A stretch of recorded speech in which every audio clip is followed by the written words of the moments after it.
La porte s'ouvre. Des ordres fusent. Raus. Alors raus. Dehors. Tous dehors. On descend, ou plutôt on est projeté dehors. Éblouissement par en haut, la lumière violente des projecteurs. Des SS avec des chiens. Des hommes au crâne rasé, en pyjama rayé, courent, s'agitent, crient en allemand. Hommes, femmes, séparément, en rang par 5, vite, vite. Je ne vois plus mon père. La foule le couvre. Il est emporté dans la vague. Je ne pourrais même pas jeter vers lui le lien d'un dernier regard. Ma mère, je la tiens par la main.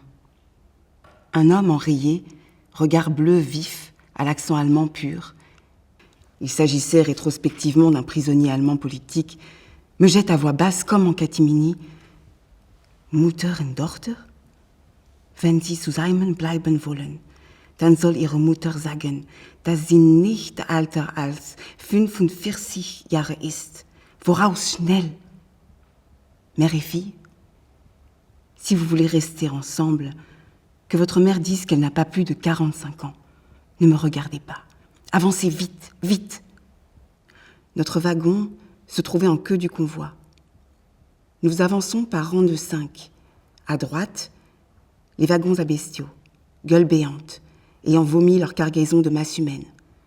À gauche, le long de la rampe, vision apocalyptique, des corps à même la terre, par endroits entassés les uns sur les autres, pêle-mêle malades, morts, une mère reliée encore à son nouveau-né par son cordon ombilical, un vieillard au long corps, sous son épaisse crinière blanche, un beau visage au regard fiévreux, gît à terre, tel un arbre abattu. Je le reconnais. Jadis notaire d'un grand bourg, il lève un bras, le tend vers nous dans une supplication muette. Mais les SS sont là, avec leurs chiens. Schnell, los! Et Laurent m'entraîne. Je ne peux que lui faire parvenir un message d'amour par mon regard. J'ai honte.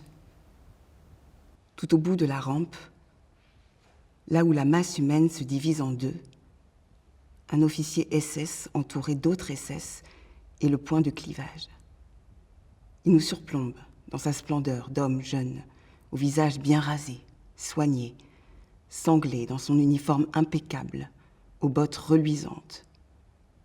Épuisé, au seuil du vertige, je me dis « Voici une divinité descendue de son Walhalla pour inspecter son misérable troupeau d'humains. » Tel un chef d'orchestre, il dirige, en répétant inlassablement le même geste, un mouvement nonchalant et précis du poignet droit indiquant de sa main gantée aux uns d'aller vers la gauche, aux autres à droite. C'est notre tour. Il demande l'âge de chaque femme du rang. Puis, la main pointée à gauche pour ma mère, de nouveau à gauche pour moi. Nous sommes restés ensemble.